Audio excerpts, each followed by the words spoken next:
Los doctores están acostumbrados a enfrentarse a la muerte, pero hay cosas en los hospitales que la ciencia no puede explicar. Pacientes que desaparecen de sus camas sin dejar rastro, sombras que se deslizan por los pasillos en la madrugada y voces que susurran desde habitaciones vacías. Algunos médicos han visto cosas que los han hecho dudar de todo lo que creían real. Hoy te contaré relatos escalofriantes de doctores, historias que demuestran que en los hospitales el verdadero miedo no siempre viene de la enfermedad, sino de lo que acecha en la oscuridad. El doctor que se operó a sí mismo. Mi carrera médica inició con expectativas ideales: salvar vidas, descubrir nuevas terapias y, sobre todo, aprender de los mejores cirujanos. Apenas ingresé a mi residencia, admiré a un doctor en particular, mi mentor. Era un cirujano extraordinario, de esos que resuelven casos imposibles y corrigen errores que otros no supieron atender. Su precisión con el bisturí era legendaria y su temple en situaciones críticas, inquebrantable. Todos lo veíamos como un referente, alguien digno de imitar.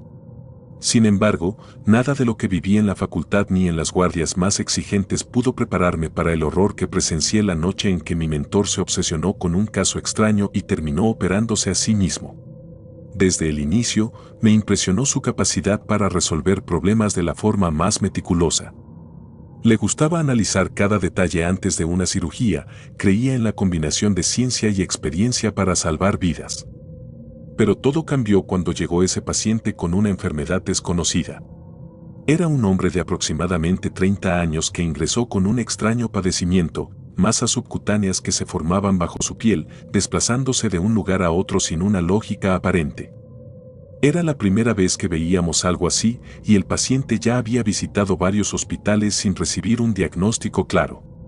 Mi mentor quedó fascinado, como si aquel fenómeno le prometiera un descubrimiento trascendental.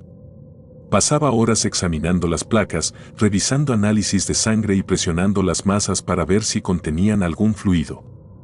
Me invitó a formar parte de las discusiones, y durante un tiempo trabajamos juntos para descifrar el misterio. El paciente, en cambio, parecía empeorar sin que pudiéramos entender por qué. Cada mañana encontrábamos nuevas protuberancias en su espalda, en sus brazos, incluso en el rostro. Intentamos punciones, biopsias, cultivos, todo en vano.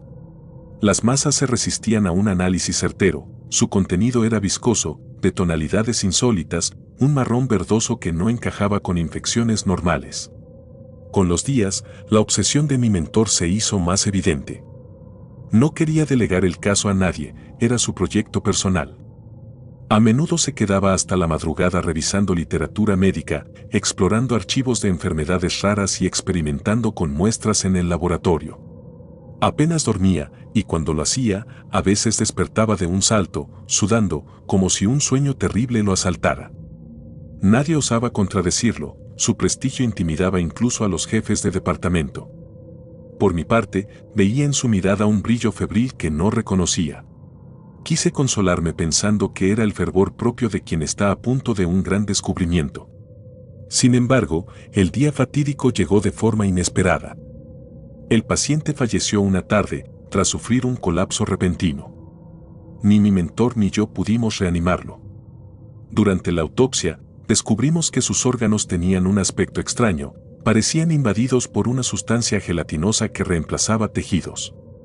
Mi mentor se mostraba furioso, frustrado de no haber intervenido antes con una cirugía más agresiva. Tomó muestras de ese tejido viscoso y se encerró en el laboratorio con un rictus de desesperación. Desde ese momento, casi nadie supo de él, se saltaba las comidas, apenas asistía a reuniones y se le veía divagar por los pasillos con un cuaderno de notas donde apuntaba teorías sin orden aparente. Luego, empezaron los rumores, algunos enfermeros lo veían rascándose los brazos con insistencia. Otros colegas decían que se le oía musitar palabras raras en voz baja, como si estuviera haciendo un conjuro en lugar de repasar conocimientos científicos. No tardé en notar que, en sus antebrazos, aparecían manchas rojas y bultos pequeños, similares a los del paciente. En un intento de razonar con él, lo abordé en su consultorio. Tenía la mirada febril, el ceño fruncido y la piel sudorosa. Le pedí que se dejara revisar, preocupado por su salud, pero él se negó rotundamente. Insistió en que solo necesitaba tiempo para descubrir la cura que salvaría a todos. Aún con mi apremio, no me permitía ver sus brazos desnudos, los cubría con mangas largas, y su irritabilidad aumentaba cada vez que mencionaba el tema. Una noche, me quedé de guardia en el hospital. Hacia la medianoche, me llegó el rumor de que alguien había visto a mi mentor entrar a su oficina con bisturí y jeringas. Me pareció extraño que preparara instrumental quirúrgico a esa hora y en solitario. Decidí ir a verificarlo con mis propios ojos.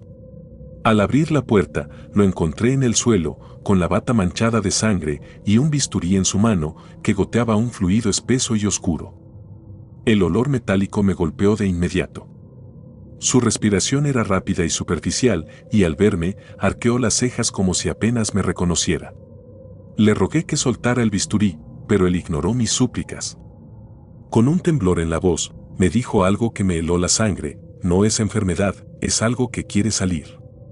Luego, ante mi horror, llevó la hoja del bisturí a la parte baja de su abdomen, que ya tenía una incisión, y la amplió sin anestesia. Abría su propio cuerpo mientras yo miraba atónito, incapaz de reaccionar a tiempo. Su rostro reflejaba un dolor abrumador, pero también una extraña determinación. Grité por ayuda, pero parecía que el mundo se había detenido. Ningún sonido de pasillos, ningún enfermero corrió a auxiliarme. Me arrodillé a su lado, intentando arrebatarle el bisturí, sin éxito. Sentí sus manos empapadas en un líquido tibio y viscoso. Sus ojos, llenos de un frenesí irreconocible, se clavaron en mí y esbozaron una sonrisa aterradora. Quise apartar la mirada, pero no podía. Fue entonces cuando mi mentor, con un gemido desesperado, introdujo la mano dentro de su propio abdomen abierto. No entendía cómo aún podía moverse con tanta fuerza, teniendo el vientre abierto y la sangre brotando. Palpó algo dentro de sí, algo que parecía moverse, y con un tirón, lo extrajo hacia la luz. Presenciar eso superó mi umbral de terror. Era una masa oscura, palpitante, como si tuviera vida propia, surcada de venas que latían y manchadas con un fluido negruzco. Se contorsionaba entre sus dedos, y mi mentor la miraba con una mezcla de triunfo y espanto. Yo retrocedí, aturdido, con náuseas e incredulidad. Ese bulto se movía, hacía un sonido parecido a un crujido húmedo, y mi mentor empezó a reír y a toser sangre. Intenté acercarme, pero me vi incapaz de tocar esa cosa que goteaba. Me temía que, si lo hacía, me contaminaría con lo que quiera que fuese esa aberración. Segundos después, mi mentor dejó de reír. Sus ojos se abrieron con un pánico súbito, como si de pronto comprendiera el horror que sostenía. Cayó de espaldas, soltando ese bulto asqueroso, y se retorció en el piso, en un charco de su propia sangre. La masa se agitó unos instantes, y luego, como un animalito, se escabulló al rincón de la oficina, desapareciendo entre la penumbra. La lucidez me golpeó y corrí a buscar ayuda, gritando por cualquier enfermero o médico de guardia. Por algún motivo, me pareció que el pasillo estaba vacío, como si todos hubiesen desaparecido. Finalmente, logré traer a un par de compañeros. Cuando regresamos a la oficina, mi mentor yacía inmóvil en el piso, el bisturí caído a un lado. No quedaba ni rastro de la masa negra, el rincón estaba vacío, salvo por unas manchas de sangre oscura. Intentamos reanimarlo, pero sus constantes vitales se habían esfumado. Tuvimos que declarar su muerte, con una confusión atroz. Me preguntaron qué sucedió, y yo, incapaz de describir la totalidad de los hechos, mencioné que se autooperó sin razones aparentes, como si un desvarío lo impulsara a hacerse daño. Nadie quiso creerme cuando hablé de esa cosa palpitante. Dijeron que lo imaginé bajo el shock. Desde ese día, me atormentan pesadillas con mi mentor en el suelo, abriéndose el abdomen. Veo una y otra vez su expresión de éxtasis y horror, y aquella masa retorciéndose con una vida inexplicable. Evito quedarme a solas en las salas de cirugía, temiendo encontrar rastros de esa presencia negruzca que salió de sus entrañas. En noches silenciosas, cuando el hospital duerme, juraría escuchar, a lo lejos, un crujir húmedo y sibilante, como si algo reptase en las sombras, buscando un nuevo huésped donde implantarse. Nadie más cree mis palabras, lo reducen a un caso de enloquecimiento en mi mentor, causado por la obsesión con el paciente que murió de esa extraña enfermedad. Sin embargo, yo sospecho que lo que latía bajo la piel de aquel difunto migró de alguna forma a mi mentor y ahora circula por las tuberías o los conductos del hospital, esperando aferrarse a otra víctima. En las madrugadas, oigo golpeteos lejanos en la ventilación. Cierro los ojos con fuerza, intentando reprimir mi imaginación, mas no logro ahuyentar la imagen de aquel bulto resbaladizo. Desde entonces, camino con sigilo por los pasillos desiertos y cada vez que entro al quirófano para otra cirugía, rezo en silencio para no encontrar otra vez un cuerpo en el que la sangre no fluya con normalidad, un tejido extraño que se mueva con vida propia. Busco en cada radiografía, en cada análisis, cualquier indicio, con el terror de descubrir que ha vuelto.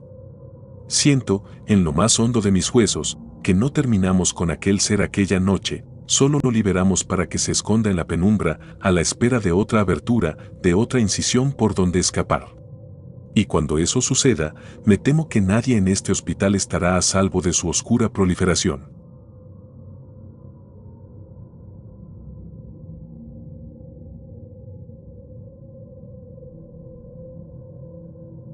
El paciente que ya estaba muerto. Siempre pensé que en un hospital todo obedecía a un orden lógico: diagnósticos, bisturís, transfusiones, suturas, evolución del paciente, alta o deceso. Un ciclo claro, racional. Así funcionaba mi vida como cirujano, de guardia en guardia, resolviendo emergencias, con el único propósito de salvar tantas vidas como fuera posible. Sin embargo, esa certeza se hizo trizas la noche en que operé al hombre que, al parecer, ya estaba muerto antes de llegar a mi mesa de quirófano. Todavía hoy, al entrar en un quirófano vacío, siento un escalofrío que me recorre la espina dorsal. Recuerdo que la madrugada en que sucedió todo no parecía distinta de tantas otras. Estaba de guardia en el hospital, repasando expedientes y esperando que la noche no trajera más emergencias que las habituales. Las luces frías del pasillo parpadeaban de vez en cuando y el cansancio se instalaba tras varias horas sin apenas un momento de respiro. La vibración de mi busca resonó en la quietud poco después de las 2 de la mañana. Me avisaron de un código de urgencia en la sala de emergencias: un hombre herido de gravedad en un accidente de tráfico. Fui corriendo al área de trauma. Encontré a los enfermeros preparando la camilla y un médico residente intentando estabilizar al paciente. Se trataba de un hombre de mediana edad, pálido, con una herida profunda en el costado. Su ropa estaba ensangrentada y la expresión de su rostro, rígida. Lo subimos de inmediato al quirófano. Su presión arterial, muy baja, requería intervención quirúrgica urgente. Recuerdo sobre todo su silencio. Ni un gemido, ni un susurro de dolor. Me inquietó esa calma impropia de un herido grave, pero no era el momento de dudar. Procedimos con la cirugía. Anestesiólogo, enfermeros y yo trabajamos en conjunto, siguiendo el protocolo habitual. Sin embargo, desde el primer corte del bisturí, algo se sintió fuera de lugar. La sangre no fluía como esperaba. En cada arteria que abría, el tejido seccionado no expulsaba el chorro sanguíneo normal. Era como si el corazón latiera, pero sin la presión suficiente para bombear el líquido. Llegué a palpar su pulso, y sí, parecía haber latido, aunque muy débil y mecánico. Aún así, noté que su corazón no respondía al tacto como cualquier otro. Una parte de mí se preguntó si estaría sufriendo algún tipo extraño de hipovolemia o shock, pero la sangre, o lo que quedaba de ella, tenía un color turbio. No sabría describirlo, no era el rojo vivo que acostumbro ver, más bien un tono oscuro, casi negruzco y viscoso. Proseguimos la cirugía, limpiando la herida y cerrando con suturas especiales. Él no se inmutó. Mantuvo la misma expresión pasiva, sin convulsiones ni reflejos. Al terminar, consulté los monitores que indicaban un pulso tenue, estable, la presión recuperándose un poco, oxigenación baja, pero dentro de un rango que no sugería un paro. Me sentí confundido, pero concluí que tal vez sus signos vitales estaban alterados por una condición que desconocía. Logramos estabilizarlo, al menos eso parecía, y lo trasladamos a la sala de recuperación. Eran cerca de las 4 de la madrugada cuando ordené a la enfermera que se contactara con su familia, aunque nadie supo proporcionarnos datos de allegados. El paciente supuestamente llegó sin papeles ni identificaciones, solo la ropa rasgada y la herida. Regresé a mi despacho, exhausto y con la mente llena de preguntas. El procedimiento quirúrgico no se parecía a ningún otro que hubiera practicado. La forma en que esa sangre se coagulaba tan deprisa, la frialdad del cuerpo y, aún así, un latido persistente. Mi lógica de médico no coincidía con los hechos que contemplé en la mesa. Sumido en esos pensamientos, me quedé dormido en la silla unos minutos, como a menudo pasa tras una cirugía larga. Al despertar, casi a las 6, me encaminé a la sala para revisar el expediente del paciente y su evolución posoperatoria. Lo que encontré me quitó el aliento, su hoja de ingreso no aparecía en el sistema, como si jamás hubiera sido registrado. Pregunté a los enfermeros de turno y ninguno lo recordaba. Insistí en que hacía pocas horas yo mismo lo había operado, que no era posible que lo hubieran dado de alta. Revisé la unidad de recuperación y su cama estaba vacía. De hecho, todo lucía intacto, sin señales de uso reciente. Empecé a pensar que sufría alucinaciones por fatiga extrema, así que me dirigí a la jefa de enfermeras. Ella me respondió, con cierta frialdad, que no tenían registro de ninguna cirugía en la madrugada ni de un paciente grave llegado por accidente. Alarmado, fui a la sala de operaciones que habíamos usado. Abrí los contenedores de residuos biológicos esperando encontrar las gasas ensangrentadas o comprobantes del material quirúrgico desechado. Todo estaba sorprendentemente limpio, como si no hubiera habido ninguna intervención esa noche. Me invadió una sensación de irrealidad tan grande que me temblaban las manos. Aún así, me negaba a creer que mi experiencia hubiera sido una mera pesadilla. Mi fobia a las historias de fantasmas en hospitales emergió, un escalofrío me dominó. Con desesperación, busqué cualquier prueba física. Por fin, hallé en una bandeja de instrumental un par de tijeras y una pinza con manchas obscuras, no el rojo vivo de la sangre fresca, sino un matiz negro parduzco y reseco. Me apresuré a mostrárselo a un colega, rogando que me apoyara. Pero cuando él revisó las herramientas, ya no encontró nada anormal, ni una gota, estaban limpias, como esterilizadas. Me sentí al borde de la locura. Peor fue cuando, movido por una corazonada, pedí que me enseñaran los registros de accidentes de los últimos días en la zona. Al consultarlos en el sistema de salud local, descubrí un informe que me dejó paralizado. 2 días antes, un hombre con la misma descripción física había fallecido en un aparatoso accidente de tránsito en la carretera. Su cuerpo, según la nota del forense, quedó irreconocible. Sin embargo, los datos coincidían con la complexión y edad aproximadas que yo recordaba de mi paciente. ¿Cómo era posible que un hombre muerto hubiera llegado a mi quirófano, manteniendo signos vitales y un latido, aunque anormal? La mente me daba vueltas. Me encerré en mi despacho, repasando cada detalle de la cirugía. Recordé los gestos del supuesto paciente, su rostro inexpresivo, la sangre oscura, su pulso leve y mecánico. Un escalofrío me invadió al pensar que estuve sosteniendo las entrañas de un cadáver ambulante.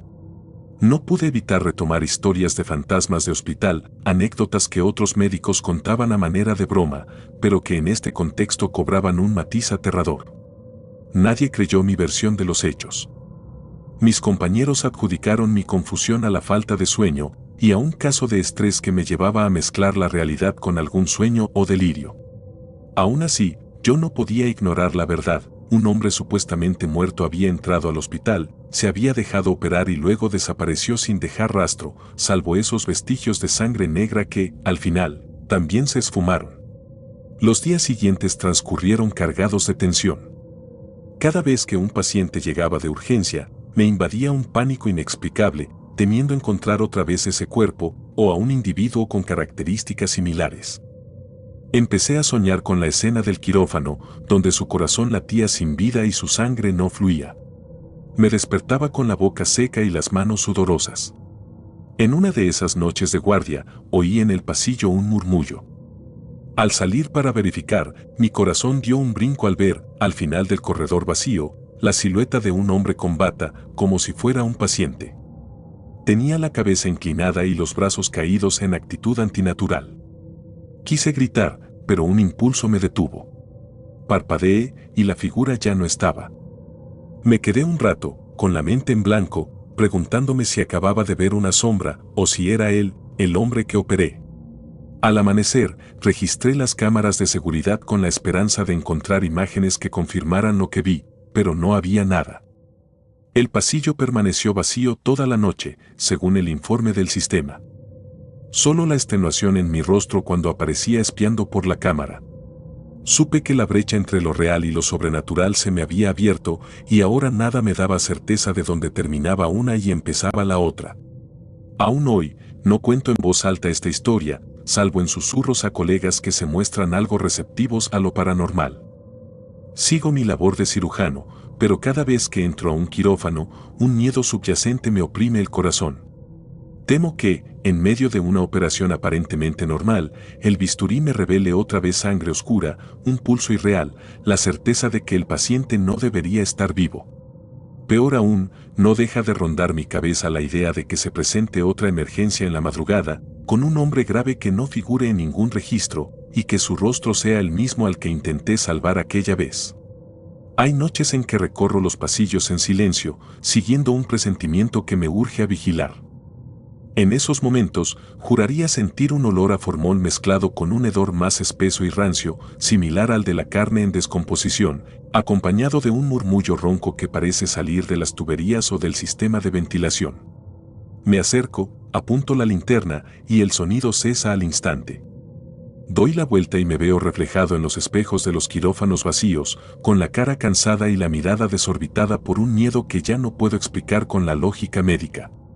Tal vez, en los recovecos más oscuros del hospital, el hombre sin sangre viva me sigue, exigiendo algo que desconozco. Quizá me condenó al abrirlo y tocar su interior, forjando un vínculo con su existencia inconclusa. Aunque deseo con toda mi alma que se marche, no puedo negar la posibilidad de que, en cualquier momento, su cadáver me reclame de nuevo, apareciendo en la mesa de operaciones o acompañándome a solas en un pasillo, dejando a su paso ese rumor de muerte que ningún monitor registrará jamás. Mientras tanto, continúo mis días y mis noches, manteniéndome en guardia. Sigo cortando y suturando tejidos, intentando salvar a gente real, aunque una parte de mi conciencia permanece atenta a las sombras, aguardando el día en que el paciente muerto vuelva a cruzar las puertas del hospital, sonriente con su corazón latente, pero sin rastro de vida en sus venas, para recordarme que en la frontera entre la ciencia y lo desconocido hay historias que no admiten un final cuerdo.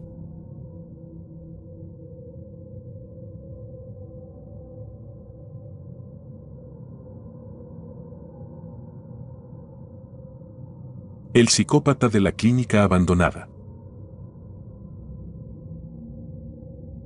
La noche que cambió mi vida comenzó como tantas otras, en la carretera, bajo un cielo oscuro y sin luna. Soy paramédico en Chihuahua y en mi línea de trabajo estoy acostumbrado a ver cosas que muchas personas no podrían soportar. Accidentes automovilísticos, emergencias médicas, llamadas de auxilio en las horas más inciertas.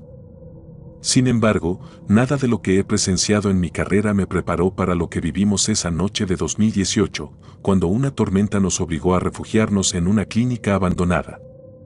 Habíamos estado atendiendo un accidente en un tramo remoto de la carretera. Fue una de esas noches donde el viento ruge como si la misma tierra se estuviera quejando. Las ráfagas de aire levantaban nubes de polvo que apenas nos permitían ver más allá de unos metros, y el frío se metía hasta los huesos. Mi compañero Eduardo y yo habíamos logrado estabilizar al conductor del accidente, un hombre mayor con una fractura en el brazo, y lo llevábamos de regreso a la ciudad en la ambulancia. El trayecto era largo y desolado, y el clima empeoraba con cada kilómetro. La tormenta comenzó de repente. Primero fueron unas gotas, luego un torrente. La carretera se convirtió en un río de agua y lodo. Apenas podíamos ver el asfalto y el parabrisas parecía inútil bajo el peso de la lluvia. Decidimos detenernos para buscar refugio, ya que las condiciones eran demasiado peligrosas para continuar conduciendo. Fue entonces cuando la vimos, una estructura gris y oscura a un costado del camino, iluminada brevemente por los relámpagos. Era una clínica vieja, evidentemente abandonada. Las ventanas estaban rotas y el techo parecía inclinarse peligrosamente hacia un lado. Pero en ese momento, cualquier lugar que nos ofreciera techo era mejor que quedarnos atrapados en la ambulancia. Estacionamos el vehículo frente a la clínica y ayudamos al paciente a entrar. Había un pequeño recibidor con algunos bancos metálicos oxidados y una recepción polvorienta que parecía no haber sido tocada en décadas. El lugar estaba en ruinas. Las paredes tenían manchas de humedad y el techo goteaba en varias partes. Sin embargo, era suficiente para protegernos de la tormenta. El aire dentro de la clínica era extraño, pesado. No hacía frío exactamente, pero había una sensación incómoda, como si el tiempo se hubiera detenido ahí. Eduardo y yo revisamos rápidamente las instalaciones para asegurarnos de que no hubiera riesgos, techos colapsados, cables sueltos o animales escondidos. Fue entonces cuando empezamos a notar los primeros detalles inquietantes. En los pasillos, las paredes estaban cubiertas de escrituras. No eran grafitis normales, como los que sueles encontrar en lugares abandonados. Eran frases hechas con algo que parecía carbón o quizás ceniza, trazadas con manos temblorosas. Algunas estaban incompletas, mientras que otras parecían repetirse una y otra vez: no estás solo, ella viene por ti, y, la más perturbadora, no salgas de aquí, o te seguirá. La frase estaba escrita en una de las puertas al final del pasillo. Era grande, con letras desprolijas que parecían haber sido hechas a toda prisa. Algo en esa advertencia me incomodó profundamente, pero traté de no pensar demasiado en ello. Eduardo también la vio, y aunque no dijo nada, su mirada lo decía todo. Ambos sentíamos que no deberíamos estar ahí. Regresamos al recibidor, donde dejamos al paciente descansando en una de las bancas. Decidimos quedarnos cerca de él y esperar a que la tormenta pasara. La lluvia seguía golpeando con fuerza y los relámpagos iluminaban brevemente el interior de la clínica a través de las ventanas rotas. El ruido del agua cayendo era ensordecedor, pero en medio de todo eso, comenzamos a escuchar algo más. Era un sonido distante, irregular, como pasos. Eduardo y yo intercambiamos una mirada rápida. Era imposible que alguien más estuviera ahí, la clínica había estado abandonada durante años. Los pasos parecían provenir del pasillo que habíamos inspeccionado antes. Eran lentos, pesados, y parecían avanzar hacia nosotros. Traté de convencerme de que era el sonido de la lluvia filtrándose por las grietas del edificio, o tal vez el viento moviendo algún escombro. Pero conforme pasaban los minutos, el ruido no cesaba. Era rítmico, como si alguien caminara deliberadamente y luego se detenía, solo para comenzar de nuevo. Decidimos volver al pasillo para asegurarnos de que no hubiera intrusos o algún peligro para el paciente. Avanzamos lentamente, con las linternas iluminando las paredes cubiertas de aquellas frases perturbadoras. Todo parecía igual que antes, pero el sonido de los pasos seguía ahí, aunque no podíamos identificar de dónde venía. Entonces, al llegar nuevamente a la puerta con la inscripción de "no salgas de aquí, o te seguirá", noté algo que no había estado antes. La puerta estaba entreabierta. Ambos sabíamos que la habíamos dejado cerrada. Eduardo y yo nos miramos, y aunque ninguno quería admitirlo, había algo terriblemente mal en todo aquello. Empujé la puerta con cuidado, y la linterna iluminó una habitación completamente vacía, excepto por una camilla metálica en el centro. Sobre la camilla había una sábana sucia, y al acercarme vi que estaba manchada de lo que parecía ser sangre seca. No había nadie más ahí, pero el ambiente en la habitación era opresivo, como si algo invisible estuviera ocupando el espacio. Fue entonces cuando sentimos el ruido detrás de nosotros. Algo se movió en el pasillo, un crujido que hizo que ambos giráramos de inmediato. Apuntamos las linternas, pero no había nada. El pasillo estaba vacío, aunque el sonido seguía resonando en mis oídos. Decidimos regresar al recibidor, convencidos de que no debíamos quedarnos más tiempo del necesario en ese lugar. Cuando llegamos, el paciente seguía en la banca, aparentemente dormido, pero algo más llamó nuestra atención. Desde las ventanas frontales de la clínica, podíamos ver la ambulancia estacionada afuera. Bajo la lluvia, una figura humana estaba parada junto al vehículo. Era un hombre, alto, con el rostro parcialmente oculto por la sombra de una capucha. Estaba completamente inmóvil, con los brazos a los costados, mirándonos directamente a través de la ventana. No había forma de que alguien hubiera llegado hasta allí en medio de la tormenta. El camino estaba intransitable y no habíamos visto ningún otro vehículo en kilómetros a la redonda. Eduardo tomó un paso hacia atrás, claramente asustado. Yo no sabía qué hacer. El hombre seguía ahí, inmóvil, como si estuviera esperando algo. Entonces, en un parpadeo, desapareció. No caminó, no se giró, simplemente ya no estaba. No esperamos más. Ayudamos al paciente a levantarse y corrimos hacia la ambulancia. La tormenta seguía golpeando con fuerza, pero lo único que nos importaba era salir de allí.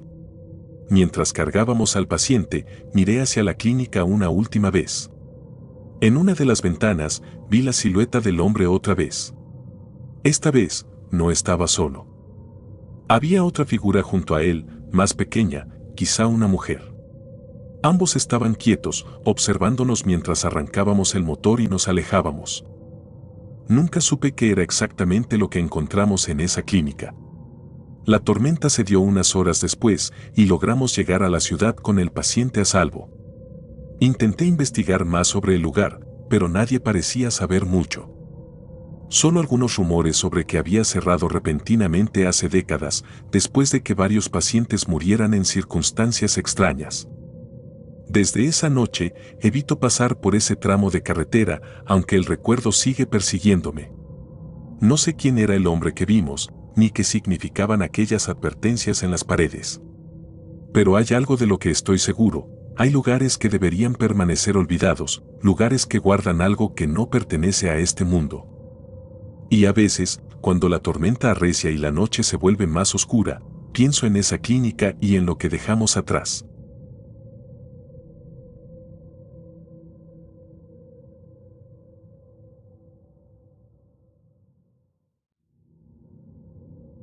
El caso de los gemelos sin alma.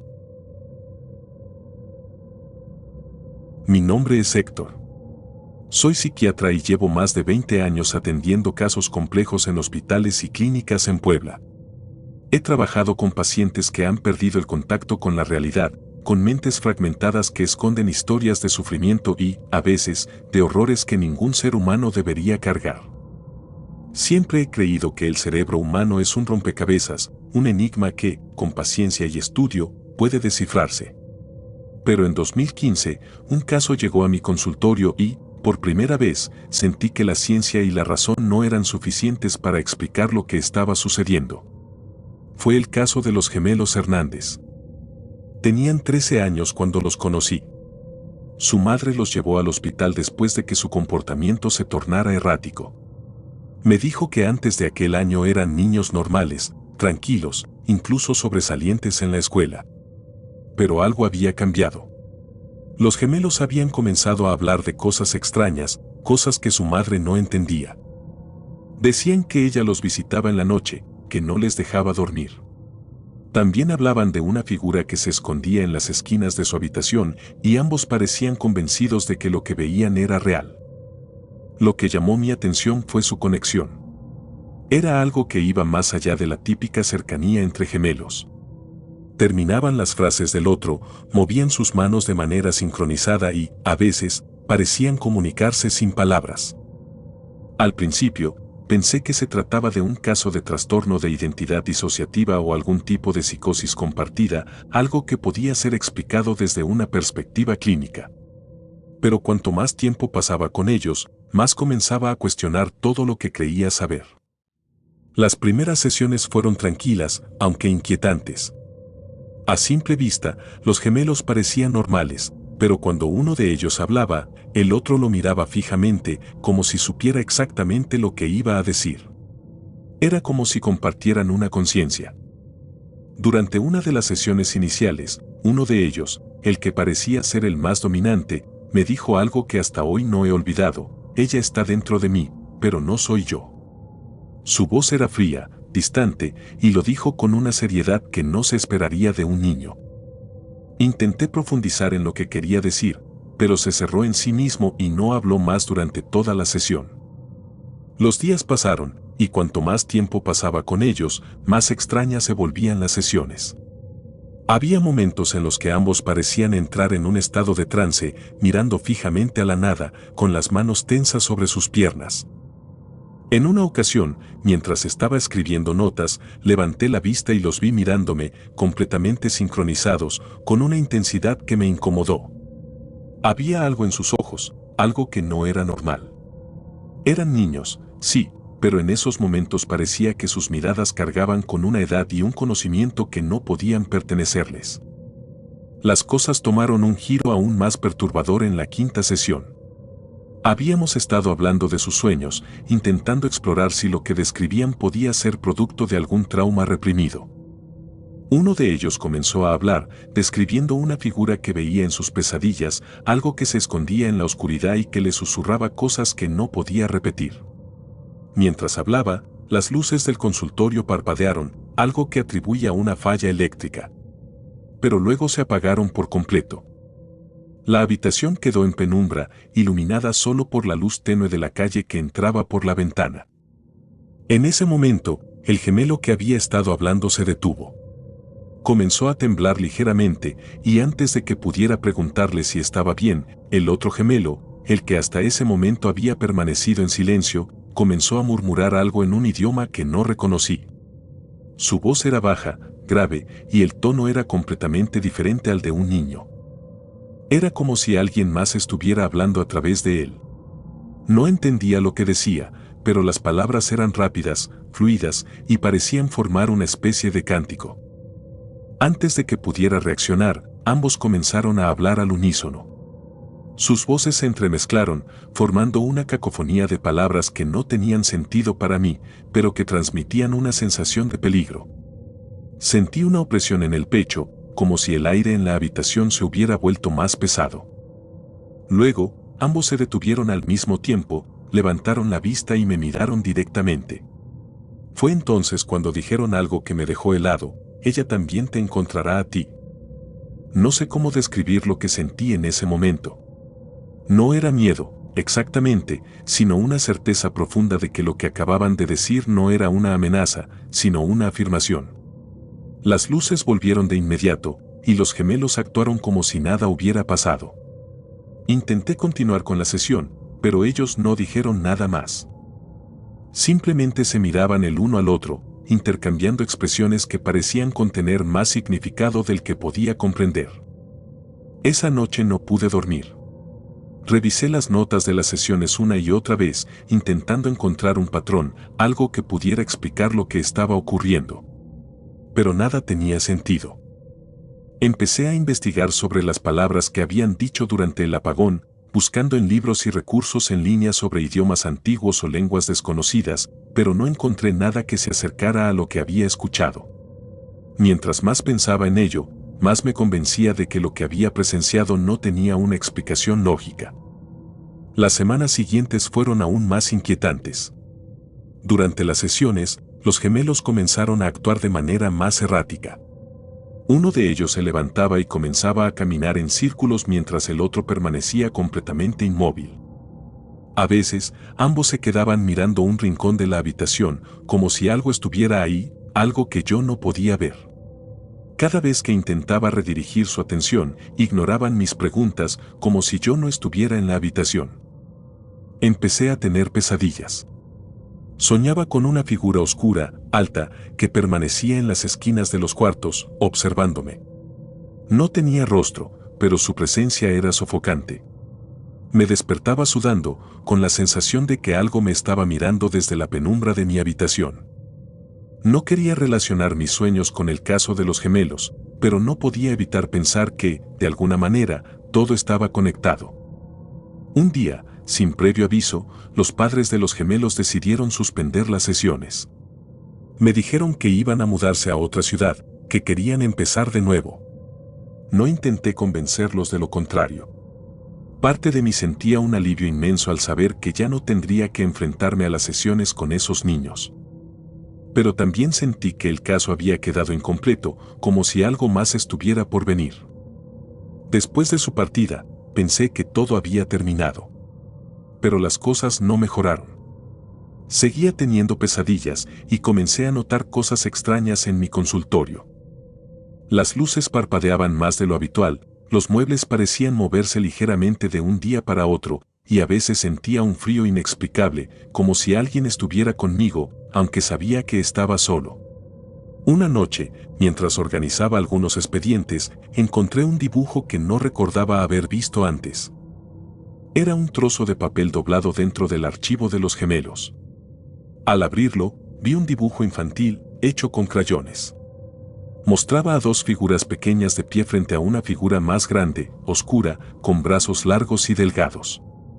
En la parte inferior, con una caligrafía temblorosa, estaba escrito: "Ella nos encontró". Desde entonces, no he vuelto a ser el mismo. Dejé de trabajar en casos relacionados con niños. No sé qué fue lo que experimenté con esos gemelos, ni qué era ella. Pero sé que lo que viví no fue un simple caso clínico. Era algo más, algo que todavía no logro comprender, pero que me sigue acechando en los momentos de mayor quietud. No importa cuánto lo intente, siempre siento que hay algo, o alguien, observándome desde la oscuridad.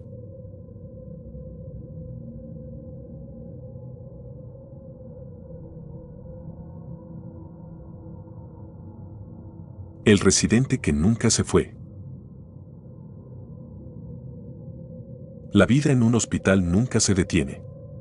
No importa si es de día o de noche, siempre hay movimiento, luces encendidas, monitores pitando, camillas que van y vienen. Para los que trabajamos ahí, el tiempo pierde significado. Lo que empieza como una jornada de 12 horas fácilmente puede convertirse en una guardia interminable. Mi nombre es Raúl, soy residente en un hospital de Guadalajara y, aunque las guardias nocturnas son agotadoras, siempre las consideré una rutina más. Pero todo cambió en 2019, durante una noche que jamás podré borrar de mi mente. Una noche que me hizo ver mi trabajo, y mi lugar de trabajo, de una manera completamente diferente. Era diciembre, un mes pesado en el hospital. Las camas de urgencias estaban llenas y todos corríamos de un lado a otro tratando de cubrir los casos más urgentes. Me habían asignado una guardia extra porque faltaba personal, así que me preparé para otra larga noche sin dormir. Con la sala de descanso abarrotada y el bullicio constante en el área de urgencias, opté por moverme hacia una de las salas más tranquilas del hospital, el cuarto piso. Era un lugar casi olvidado, una especie de limbo dentro del edificio. Tenía habitaciones cerradas desde hacía años, un ala entera clausurada por remodelaciones que nunca llegaron a realizarse. Irónicamente, ese lugar era ideal para tener unos minutos de calma en medio del caos. El turno comenzó como cualquier otro. Revisé a los pacientes, atendí algunos casos menores y pasé por el área de urgencias para asistir en un procedimiento. Todo estaba bajo control. A eso de la medianoche, decidí tomar un breve descanso. Subí al cuarto piso para revisar unas notas y despejar mi mente. Mientras caminaba por el pasillo oscuro y silencioso, sentí que estaba solo. Pero, al girar la cabeza hacia el final del corredor, vi a alguien. Era un hombre con bata blanca, caminando tranquilamente hacia una de las habitaciones cerradas. Al principio, no le di mucha importancia. Asumí que era otro residente que, al igual que yo, buscaba un poco de tranquilidad. Lo extraño fue que no reconocí su rostro. En el hospital, es difícil no conocer al menos de vista a todos los que trabajan en los turnos nocturnos, especialmente a los residentes. Intenté concentrarme en mis notas, pero algo en su presencia me incomodaba. Caminaba con una calma que no encajaba con la urgencia y el estrés que siempre llevamos encima los residentes. Lo seguí con la mirada mientras se acercaba a una habitación al final del pasillo, la número 423. Sabía que esa puerta había estado cerrada durante meses. Cuando lo vi empujarla y entrar con total naturalidad, me sorprendí. Decidí acercarme para averiguar qué estaba pasando. Caminé por el pasillo, con la luz tenue de los fluorescentes iluminando el lugar. Al llegar frente a la habitación, la puerta estaba cerrada. No había ruido, no había señales de que alguien estuviera adentro. Intenté abrirla, pero estaba trabada. Miré por la pequeña ventana de vidrio, pero todo estaba oscuro. No había nadie ahí. Regresé a la sala de descanso algo confundido, tratando de encontrar una explicación lógica. Tal vez lo había imaginado. El cansancio a menudo nos juega malas pasadas y después de tantas horas despierto, era fácil atribuirlo al agotamiento. Sin embargo, no podía quitarme de la cabeza al hombre de la bata blanca. Su rostro se había quedado grabado en mi memoria, y mientras más lo pensaba, más me convencía de que nunca lo había visto antes en el hospital. A la mañana siguiente, mientras desayunábamos en la cafetería, decidí mencionar lo que había visto. Describí al hombre con detalle: cabello oscuro, ojos hundidos, una bata que parecía más vieja de lo normal. Mis compañeros dejaron de comer por un momento y se miraron entre ellos con una expresión que no supe interpretar. Finalmente, uno de ellos habló: ¿estás seguro de lo que viste? Porque lo que describe suena a Diego. El nombre no me decía nada. Entonces, comenzaron a contarme su historia. Diego había sido un residente de cirugía en el hospital hace más de 10 años. Era joven, ambicioso, de esos médicos que se quedan más tiempo del necesario en quirófano para aprender todo lo posible. Era conocido por su dedicación, pero también por su carácter reservado. Según ellos, Diego había muerto trágicamente en el hospital durante un turno nocturno. La versión oficial era que se había quedado dormido en una de las habitaciones clausuradas del cuarto piso y que, debido a una fuga de gas, había fallecido por inhalación.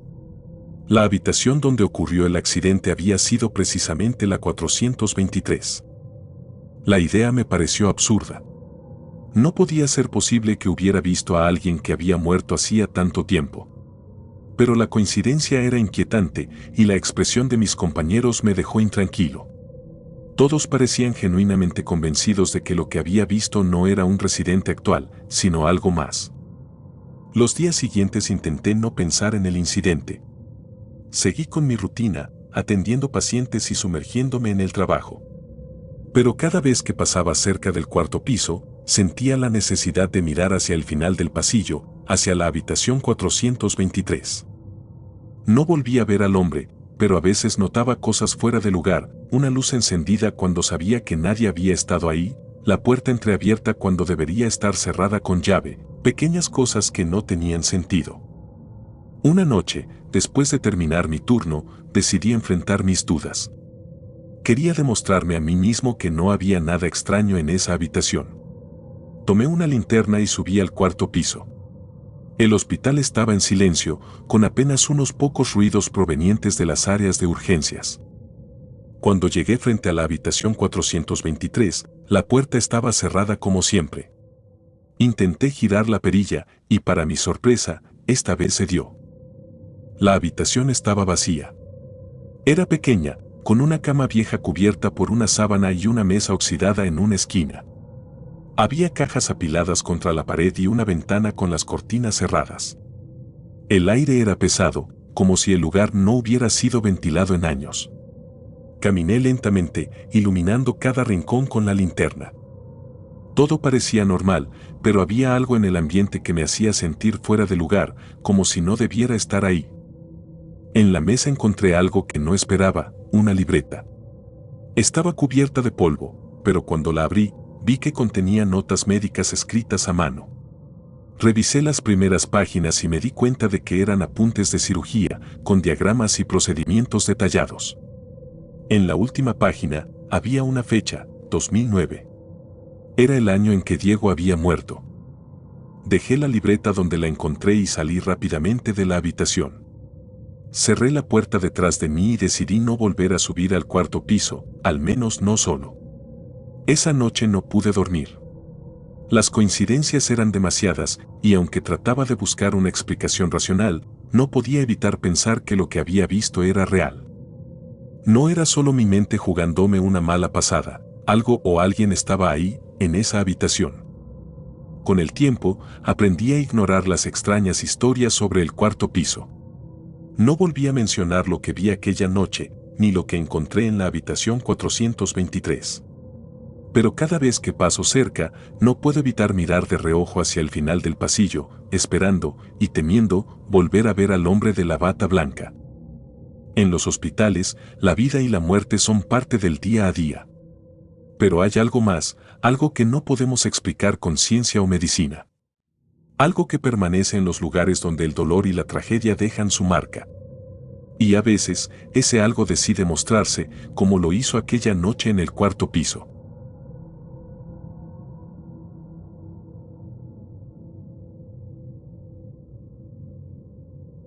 La paciente de la sala 6. La medicina es un campo que se basa en hechos, en números, en evidencias tangibles que pueden ser medidas, explicadas y tratadas. Como médico internista, mi vida está llena de certezas científicas. Pero hay momentos en los que esas certezas se tambalean, cuando la lógica no basta para explicar lo que sucede frente a tus ojos. Mi nombre es Daniel y trabajo en un hospital de la Ciudad de México. Creía haber visto de todo en los años que llevo en esta profesión, pero lo que ocurrió en 2010 en la sala 6 del hospital me sigue atormentando hasta hoy. La sala 6 es la más antigua del hospital. Construida décadas atrás, conserva un aire pesado que siempre resulta incómodo. No es la más concurrida, ni la más moderna.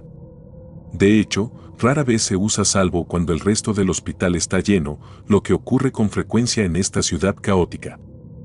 Esa noche de otoño, mi jefe me asignó al turno nocturno en esa sala. No me entusiasmaba la idea, pero acepté sin protestar.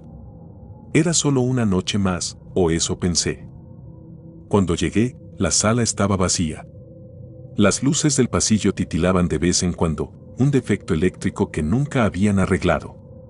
Las camas estaban ordenadas, el monitor de signos vitales estaba encendido, pero no había pacientes asignados. Aproveché la tranquilidad para revisar pendientes y avanzar con algunos expedientes.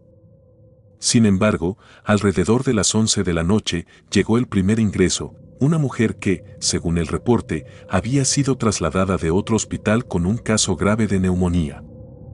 El paramédico me entregó su expediente antes de llevarla a la sala. Al abrirlo, vi que se llamaba María y tenía 32 años. Según las notas, llevaba días con dificultad respiratoria y su condición había empeorado rápidamente. En ese momento no vi nada extraño, pero hubo algo en la foto adjunta al expediente que me resultó inquietante. Era su mirada, fija y penetrante, como si hubiera algo más en ella que no lograba identificar.